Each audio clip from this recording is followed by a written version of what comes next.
laawol kisal ko laawol peewal e ɓantal. جعل لكل موجود في هذه الدنيا زوالا ولكل مقيم انتقالا ليعتبر بذلك أهل الإيمان. وأشهد أن لا إله إلا الله وحده لا شريك له لا إله غيره ولا رب سواه. وأشهد أن محمدا عبده ورسوله صلى الله عليه وعلى آله وأصحابه وعلى من اهتدى بهديه إلى يوم الدين. وبعد أيها الناس، اتقوا الله وتفكروا في سرعة مرور الليالي والأيام، واعلموا أنها تنقص بمرورها أعماركم وتطوى بها صحائف أعمالكم، فبادروا بالتوبة والأعمال الصالحة قبل انقضاء الفرصة.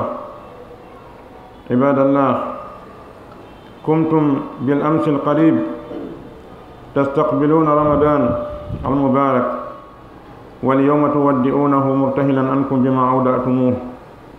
شاهد عليكم بما عملتم فيه، فهنيئا لمن كان شاهدا له عند الله بالخير، شافئا له بدخول الجنة. يتي الله سبحانه وتعالى قالوا الله متويه محمد يتيد يتم كنك الله سبحانه وتعالى متوي وسب نيما جمكو دين مكو دين تمرت. قالوا الله سبحانه وتعالى متوي ووضعني كلا هونde wodunde ka adna do iwgol, mana hunde wodunde fof ko adna do ñande ko horende ala. o waɗani kala hunde ñiiɓunde eggugol fii yo marɓe imanu ɓen tasko e ɗiɗo piiji ɗen seedo ala reweteɗo e gonga sina kanko Allah subhanahu wa ta'ala goto. ko goto eɗi fuu kanko Allah subhanahu wa ta'ala. eɗen seedo oɗo mo suɓi o nuli e meɗen, oɗo ko jiyaɗo makko, ko nulaɗo makko mo suɓi o nuli, no fawi en ɗoftagol mo e jokkugol mo, ñentinamo yamiroje makko ɗen, acca haɗoje makko ɗen. en toromo kanko Allah subhanahu wa ta'ala yo juule nelaɗo e ɓenguye maɓɓe ɗen e sahabaɓe maɓɓe ɓen o hisnaɓe. ɓawa ɗum ko ono yimɓe hule Allah subhanahu wa ta'ala, hule Allah tasko ɗon yawugol feƴƴugol ɗiɗo ñalɗi e ɗiɗo jemmaji, no jeeya e ko sendidiri neɗɗo gomɗinɗo e neɗɗo mo gomɗina gollirgol ko wiyete kon tasakuye. wongol neɗɗo on darɗe makko ɗen e nanɗe makko ɗen hatta e nargol ngol tun, hatta e yi'ugol ngol tun, bal ko yi wo ko yi o taskoto, ko o nani wo kadi ko o taskoto, o ndaara e piiji wonɗi e wadde ɗin, sabu piiji wonɗi e wadde ɗin fof ko darsuuji wonande ma neɗɗo on, fiya a watta yila ɗo e laawade. idan Allah subhanahu wa ta'ala o waɗi e feƴƴugol ɗiɗo jemmaji e ɗiɗo ñalormaji darsuuji wonande neɗɗo marɗo hakkille mo no tasko, haray neɗɗo no haani taskade yawtugol ɗiɗo e tinna. haray ande yawtugol ɗiɗo jemmaji e ɗiɗo ñalormaji wona kanji tu woni e feƴƴude, a feƴƴuda e majji. ñallal uytingal wo haray hingal uyti e lewru ndu, hingal uyti e gurdam maɗa ɗan. lewru mayndu wo haray hindu uyti e gurdam maɗa, hindu uyti e hitande nden. idan haray ya jaɓu wona lewru ndun tu woni e lannude, an kadi ko wonɗo e lannude. idan o yaada woni ko ndu uyti ko hiɗa uyti hono muɗum. haray e nder nduɗo lewru kadi wondu e feƴƴude ɗeɗo ñalɗon ɗe feƴƴude ñobbete e nder muɗum ɗeɗi golliji maɗa ɗin. kala lewru darindu ndu maayi ko golluɗa e nder mayru kon ɗum ɗo windama, tampama, ñobbama, wallinama ɗa. hande kadi ɗum ɗo rewtama e mo wo yawmal qiyama, ñande ɗum fontanama innaɗa ya janngo. subhanahu wa ta'ala o humpiti en wondema neɗɗo fuu neɗɗo kulla insanin alzamnahu ta'irahu fi unuqi wa nukhriju lahu yawma alqiyamati kitaban yalqahu mansura. neɗɗo fo neɗɗo meɗen waɗi talkuru golle makko nden ka dande makko ha ñande darngal o fontane deftere o wiyane hoore makko yo janngo. daroɗa jannga ko wannoɗa kon fuu e ko wolunoɗa kon fuu, ko jokkunoɗa kon fuu, a daroto yeeso rabbu samawati wal ardi janngana ɗum hoore maɗa. allahumma sina konko tawata o yafanike ma o monti, ɗum ɗo tu woni ay fisoytako yeeso Allah subhanahu wa ta'ala. idan haray ɗum ɗo no ñobbede waalo, andu kala ñalla landungal ko waɗɗa e maggal kon ko wuuruɗa e maggal kon e ko golluɗa e maggal kon ɗum ɗo ñobbama wallinama hande kadi ɗum ɗo lutti ñande immiɗa ɗum adde yeeso maɗa ko ɗum waɗi haray neɗɗo no hani tinnade e tuubugo rutto faade Allah subhanahu wa ta'ala o tinno e gollugol golleji moƴƴi ha hanki aray ɗen sabbino ten taskike moƴƴa balɗe seeɗa jeni hari ko maapinoɗen ko sabbagol suumaye jaɓɓagol suumaye no arde idan hande ka wonɗen ɗo serti e nden ñande ka wonɗen ɗo kadi ko waynagol suumaye fewno ɗo ko hawjanɗen ko juldandu bani adama on ko ɗum ɗo woni weltorgol gurda mum no uyto kono andali idan haray ɗan ɗo gurda wonɗan e feƴƴude ni e yawugol anda haray ɗum ɗo ko e ma woni e rewde ko ma woni uytade hiɗa hani taskade hoorema moƴƴa hasba hoorema moƴƴa anda ɗum ɗo koye an dow woni e yahude haray neɗɗo yo ndaaru ko honɗum e golle o gollata o halfina e nder nduɗo lewru ko honɗum e golle o golluno o halfini nduɗo lewru moƴƴi oɗo neɗɗo mo tawata o halfini nduɗo lewru moƴƴere tawa ndu seedantomo yawmal qiyama ko Allah subhanahu wa ta'ala wondema o moƴƴinino ndu tefanamo fiye o naato aljanna sabu nelaɗo sallllahu alayhi wa sallam e humpiti e wondema oɗo suumaye e oɗo alqur'an ɗiɗo ɗiɗi ɗi tefanoya e neɗɗo o yawmal qiyama suumaye o wiya Allah mi torike ma accan o mi haɗinomo ñaamugol e yargol e waɗugol beleɗeji wonki makko kin mi torike ma accan mo qur'ana o wiya Allah mi torike ma accan o mi haɗinomo ɗoygol jemma sabu janngugol lan idan ɗiɗo ɗiɗi tefana neɗɗo on haray moƴƴi oɗo neɗɗo mo tawata alqur'ana tefani moƴƴi oɗo neɗɗo mo suumaye tefani wa waylun liman kana shahidun alayhi bi su'i sani'ihi fawaddi'u sahra siyami wal qiyami bi khayri khitam fa inna al a'mala bil khawatim faman kana muhsinan fa alayhi bil itmam wa man kana musii'an fa alayhi bit tawba wal amal salih fima baqiya lahu min al ayyam فربما لا يعود عليه رمضان بعد هذا العام واستمروا على مواصلة الأعمال في بقية الشهور فإن رب الشهور واحد ومطلع عليكم وشاهد وقد أمرتم بفعل الطاعات في جميع الأوقات فمن كان يعبد رمضان فإن رمضان قد انقضى وفات ومن كان يعبد الله فإن الله حي لا يموت بني وودني أو نت متوتا سوما يسيد تويتو إهور مكو كود مكو بندن بني وودني أو نت مسوما يسيد تو يسوع الله سبحانه وتعالى وندما أموني نانندو wondema o rewano Allah subhanahu wa ta'ala no hanirno e mayru wondema o rentanoki e mayru o renano darɗe makko ɗen e giiɗe makko ɗen e ɗengal makko ngal e mayru oɗo neɗɗo bone wodanimo mo suuma e seedi e hoore muɗum ɗum ɗo yawmal qiyama haray neɗɗo julɗo no hani waynode nduɗo lewru howrugol nduɗo lewru dalagol e mayru timminiran moƴƴere sabu piiji ɗin fuu ko timmode nden si a hoori balɗe sappo a hoori balɗe noga a hoori balɗe noga e joyi bal a hoori ha a heɓi balɗe noga e jeenam ma capan tati a yahi a timminiroyi ɗum bone haray moƴƴaali no wayi wasi tawi a salligike a ari a juuli ɗo darɗe nayi a yahi ha a tayyike hewtiga salmingol a itti henndu ma immi ka yahi a salminaali honto julde nde woni idan an oɗo horɗo suumaye ha ñande noga e jeenam ma ñande capan tati timminirndu waggol zina ma timminirndu yargol beere ma timminirndu yagol wujjoya ma timminirndu yagol amoya ko ni waɗa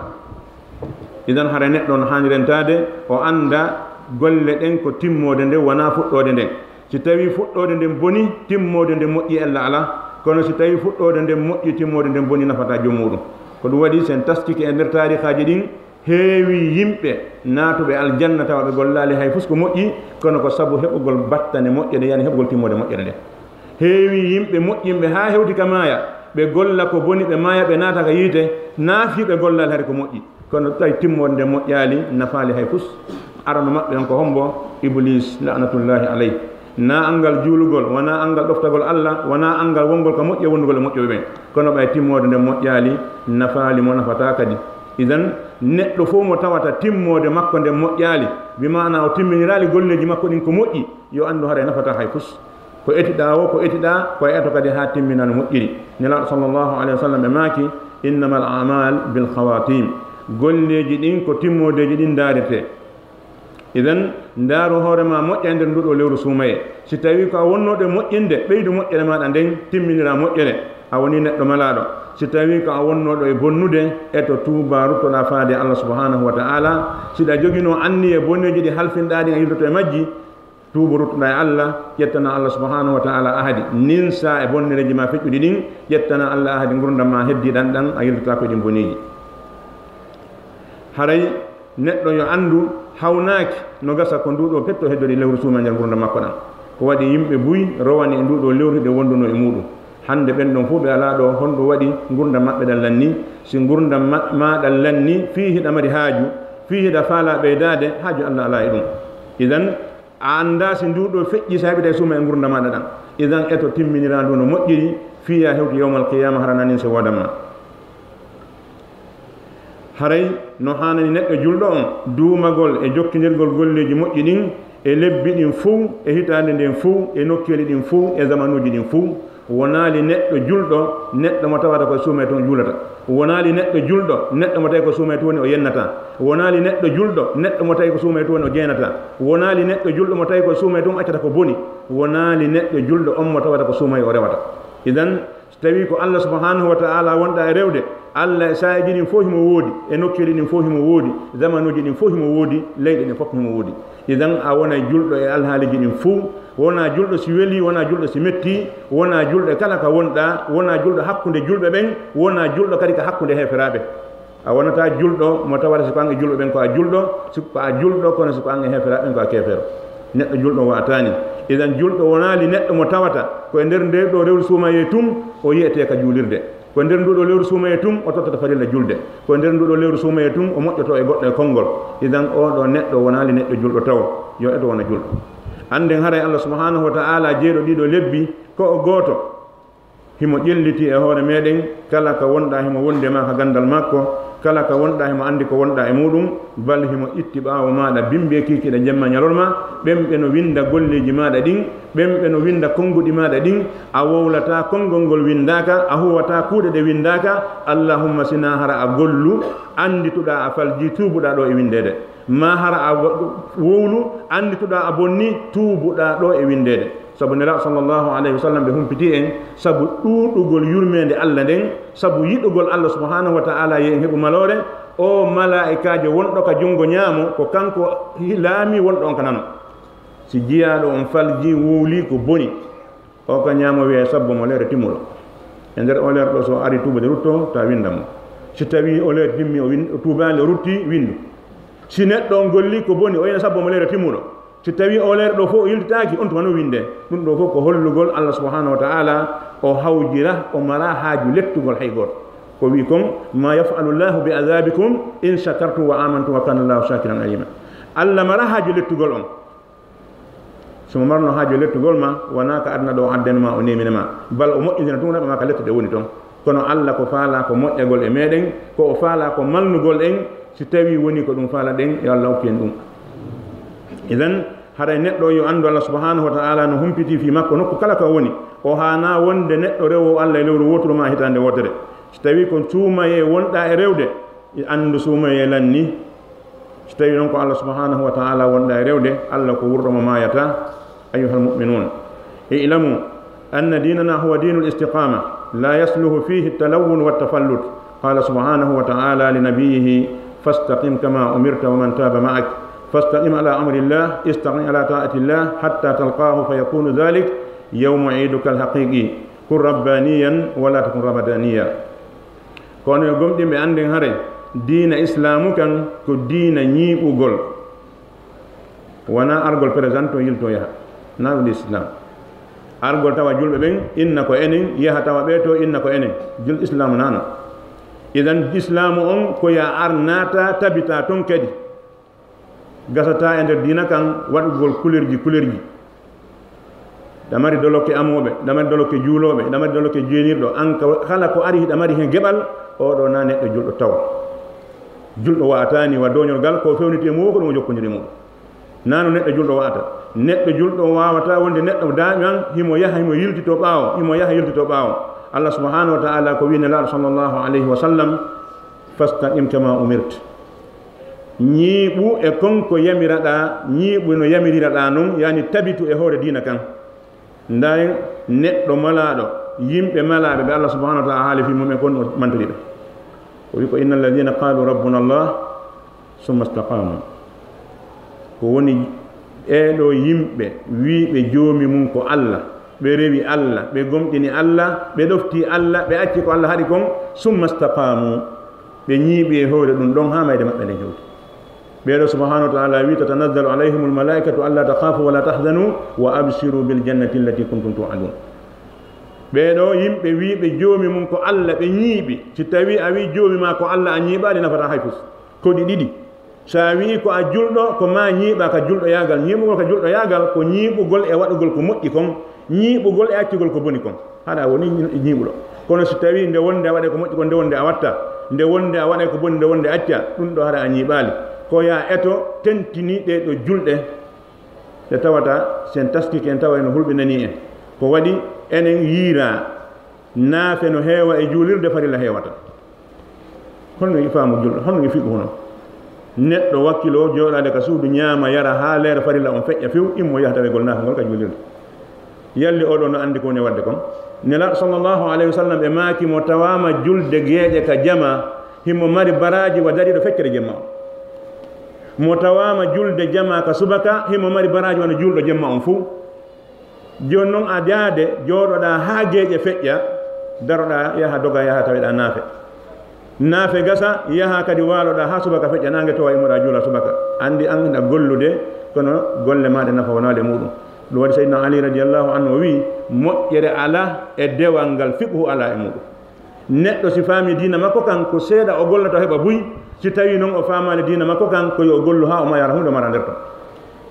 idan haray neɗɗo julɗo on o ñiiɓay e hoore yamiroje ɗen ko oɗo heɓata malore nden ntoro Allah subhanahu wa ta'ala yo Allah tabintin en e hoore diina makko kan no jeeya e ko julɗo on haani hebbinorde tanagol Allah subhanahu wa ta'ala yo Allah tabintimo nelaɗo sallllahu alayhi wa sallam hiɓe heewno wigol allahumma ya muqallibal qulub sabbit qalbi ala dinik Allah ko awoni yiltowo ɓerɗe mi torikema tabintin ɓernde anden ka hoore diina maɗa ha nene Aisha radiallahu anha landi nelaɗo e nelaɗo eɗa huuli bimana heɗa hulita a majju ha hande nelaɗo maaki ɓerɗe jiya ɓenno hakkude kolli Allah ɗiɗi himo yiltida ɗum no faadira idan wona ya heɓu hoolare wondema algasi ko ya eto ñiiɓa etoɗa kadi no ñiiɓira toroɗa Allah kadi yo tabintine ko waɗi so tabintinalima hiɗa wawi mortade bimbi goto sans a few ma waɗa kuugal gotal halka e ngal ma bonna golle maɗe fof idan haray neɗɗo julɗo on ko ni o hani wonirde ñiiɓude hoore ɗoftagol Allah ñiiɓude hoore yamiroje Allah ɗen ha ñande o fotti e Allah subhanahu wa ta'ala nden ñande wona ñande iidi makko jano on neɗɗo julɗo on yo woni rewowo Allah wata woni rewowo suumaye فالواجب على كل مسلم أن يتبع الحسنة بالحسنة أخرى والاستمرار على الطاعة والتزود من أنواع القربات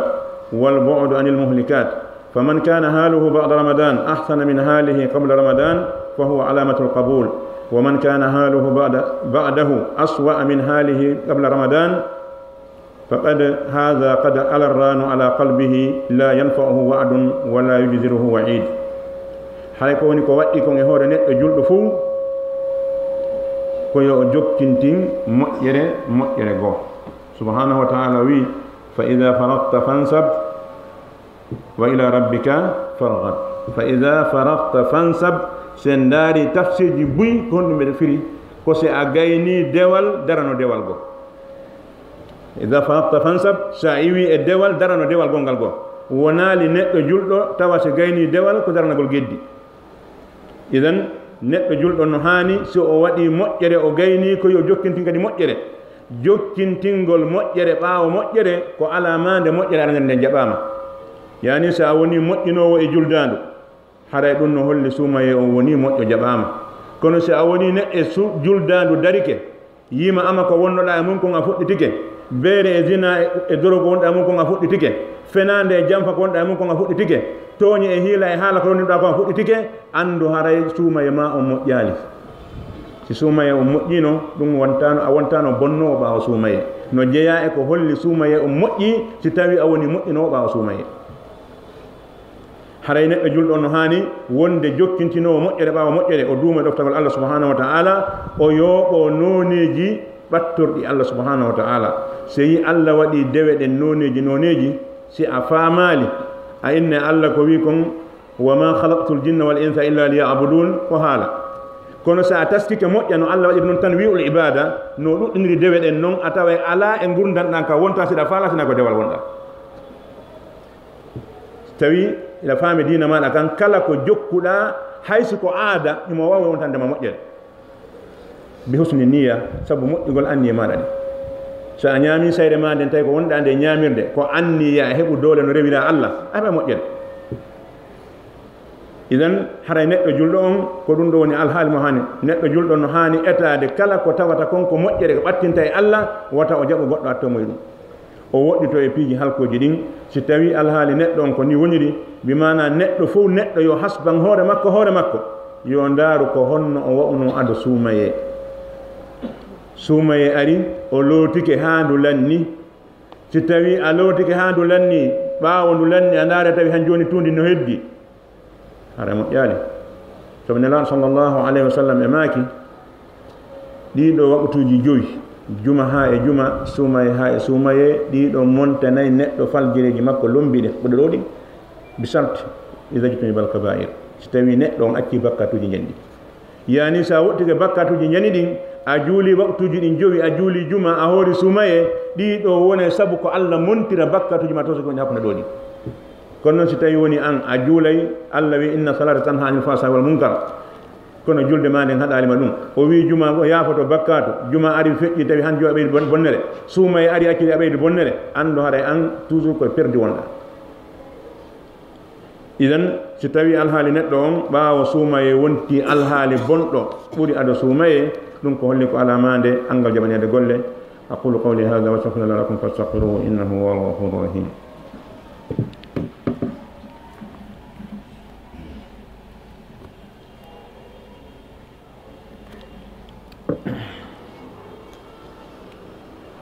alhamdulillahi ala ni'mati al-islam wa kafa biha min ni'ma wa ashhadu an la ilaha illa Allah وأشهد أن محمدا عبده ورسوله صلى الله عليه وعلى آله وأصحابه وسلم أيها المؤمنون فلنحاسب أنفسنا ماذا ربحنا في رمضان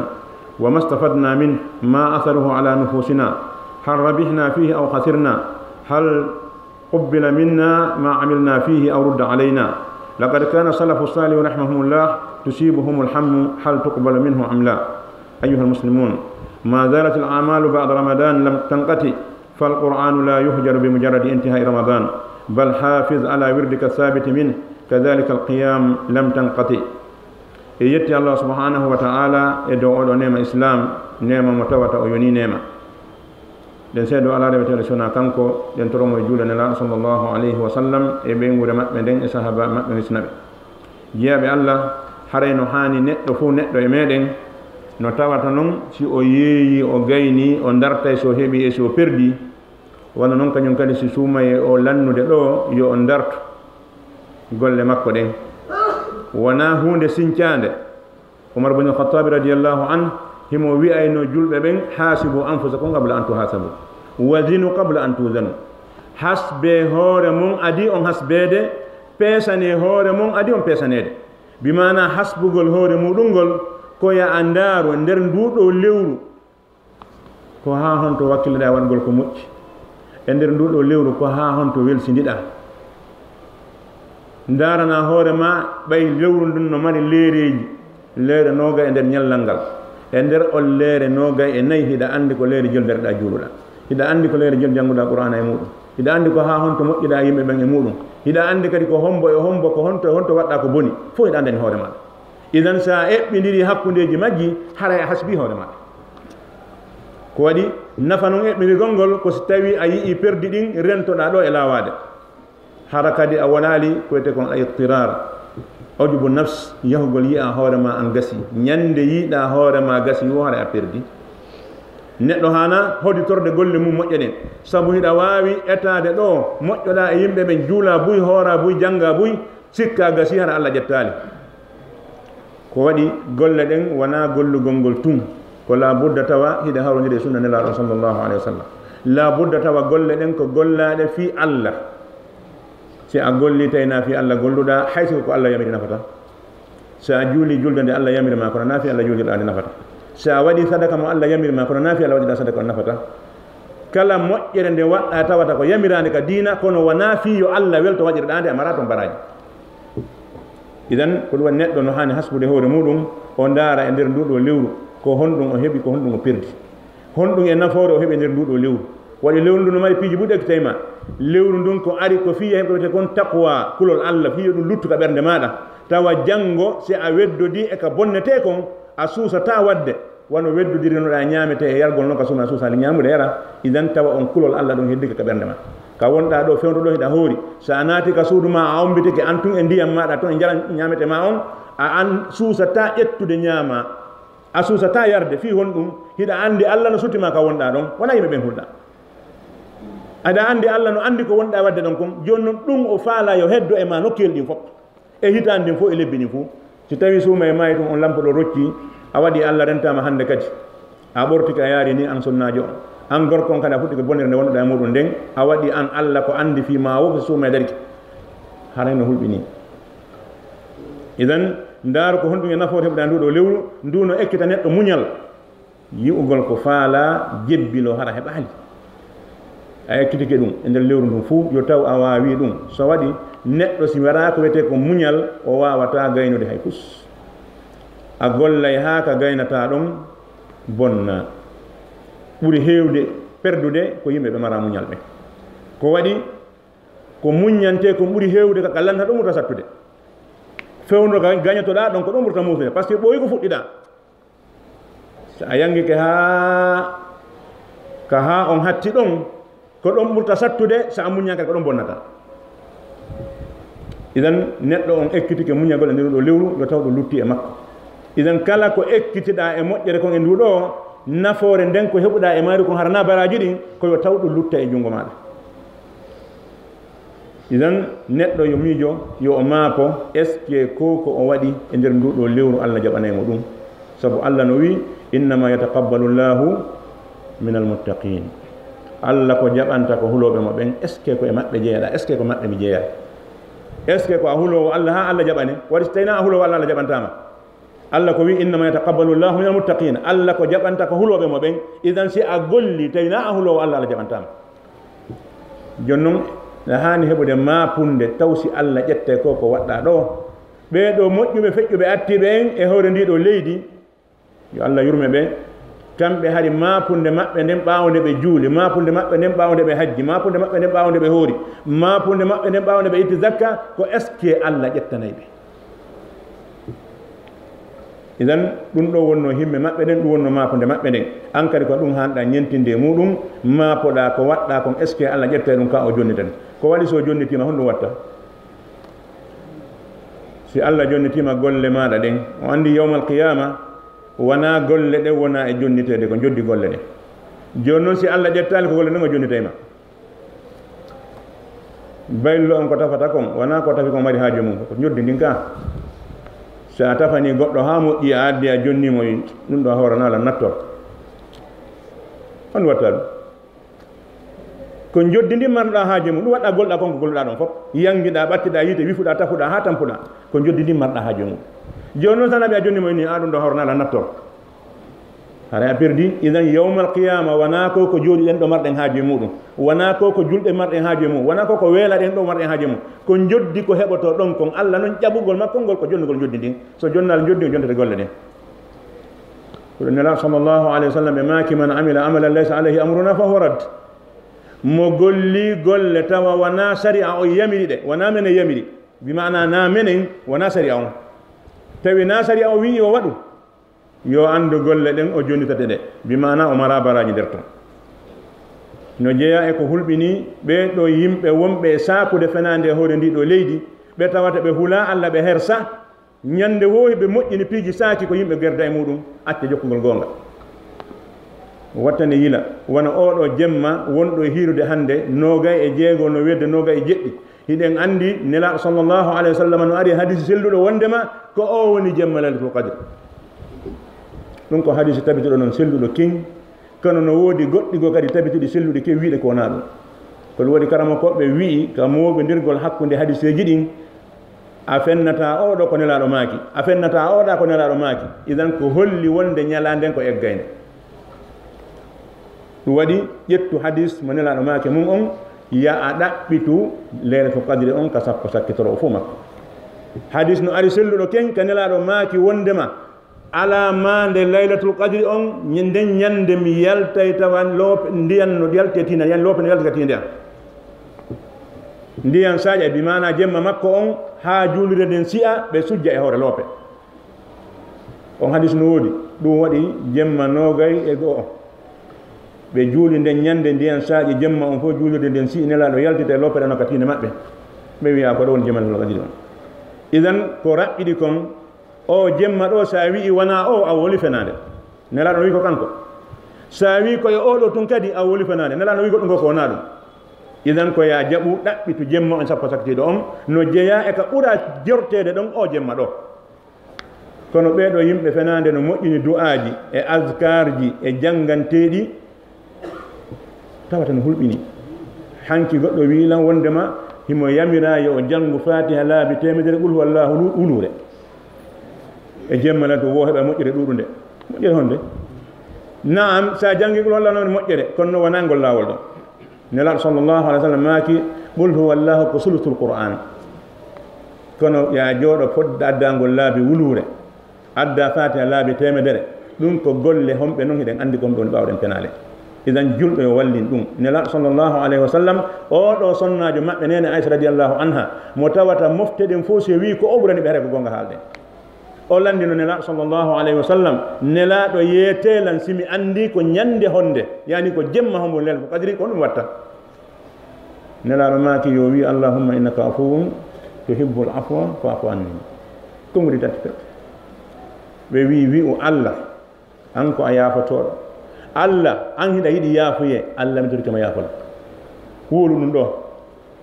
idan ɓe innanomo janngu fatiha tel ɓe inna janngol wallahu tel ɓe innal jippi qur'ana tel fawtagol ɗum ɗo ko piiji moƴƴinaɗi ɓeɗo yimɓe bidia ɓe andanɗa hoorema ñande fof ñande hiɓe sotti ɓe kamɓe ɓe sokki ɓe jogii sottugol piiji nandintina ɓeƴƴidira duubla inna e waɗɗum ɗo kala ka yiiɗa du'a woni hayso ko paaga ɗo tew aɗa watta e ley makko du'a ji nelaɗo ɗin fof kongo ɗiɗi kongo tati tawa kadi du'a on ko konngol gotol ma kongo ɗiɗi aɗa weddi kon ko wasila par ce que sen daari hay o du'a mo nela sa sallam haalani aissa ɗo radiallahu anha allahumma innaka afuwun tuhibbul afwa ko du'a hada sanau ala llah wiigol allah ko a yaafotoɗo eɗen yaafuye ko mantugol allah noon ɗum na du'a wiyete ko ɗum wiyete mantugol allah bimana siɗa torade allah a mantaymo taw si toroɗama yaafuye torade nden ko honɗum du'a on ko kongo saktingol pet fa anni mi torikema yaafolan ko ɗum ɗo du'a o yani o noddu o manti o tori hunde wotere pet yo allah yaafon idan si allah yaafikema ko honɗum heddi si a jongi e futuro a wooli ha bimbi ko falɗa ko allah yaafoma ka mo allah yaafi yaha yiite mo allah yaafi ronka yaade ka aljanna idan ko ɗaɓɓa bon fof ko nder ɗo woni wona ɗuɗɗingol haala wingi sa wi allah yaafolan allah yaafikema an e yiite o gayni si allah yaafikema sikki ala naata e aljanna idan ko ɗum waɗi du'aji nelaɗo ɗin ko du'aji daɓɓi pot ƴettugol du'a jemma fof aɗa jannga du'a wingi a gaynali wona nelaɗo addi ɗum fiw nelaɗo ko addi kon ko konnguɗi moftiɗi tawa moƴƴere nde fof no nder ton idan haray en toro allah subhanahu wa ta'ala yo allah jaman en korka meɗen kan o arsika en timmingol nduɗo lewru suuma e hoore moƴƴere o arsika en tabitugol e hoore ngal ɗo peewal rabbana taqabbal minna innaka anta samiul alim wa tub alayna innaka anta tawwabu rahim ربنا ظلمنا أنفسنا وإن لم تغفر لنا وترحمنا لنكونن من الخاسرين اللهم حبب إلينا الإيمان وزينه في قلوبنا وكره إلينا الكفر والفسوق والعصيان واجعلنا اللهم من الراشدين اللهم اجعلنا من الراشدين اللهم اجعلنا هادين مهتدين غير ضالين ولا مضلين سلما لأوليائك عدوا لأعدائك نحب بحبك من أحبك ونعادي بعداوتك من خالفك برحمتك يا الراحمين اللهم اقسم لنا من خشيتك ما تهول به بيننا وبين معصيتك ومن طاعتك ما تبلغنا به جنتك ومن اليقين ما تهون به علينا مصائب الدنيا ومتئنا اللهم بأسماعنا وأبصارنا وقواتنا أبدا ما أحييتنا واجعل ثأرنا على من ظلمنا اللهم اجعل ثأرنا على من ظلمنا اللهم اجعل ثأرنا على من ظلمنا وانصرنا على من عادانا ولا تجعل الدنيا أكبر همنا ولا مبلغ علمنا ولا تسلط علينا بذنوبنا من لا يخافك ولا يرحمنا اللهم فرج هم المحمومين من المسلمين اللهم فرج هم المهمومين من المسلمين ونفس كرب المكروبين، اللهم نفس كرب المكروبين وقضي الدين عن المدينين واشف مرضانا ومرضى المسلمين برحمتك يا راحمين. اللهم اغفر لنا ولآبائنا وأمهاتنا وذوي أرحامنا، اللهم اغفر لأسلافنا وأفراطنا ولمن سبقنا بالإيمان، اللهم من أحييته منا فأحيي الإسلام ومن توفيته منا فتوفى على الإيمان، واغفر للمسلمين والمسلمات الأحياء منه والأموات برحمتك يا أرحم الراحمين. سبحان ربك رب العزة عما يصفون وسلام على المرسلين والحمد لله رب العالمين.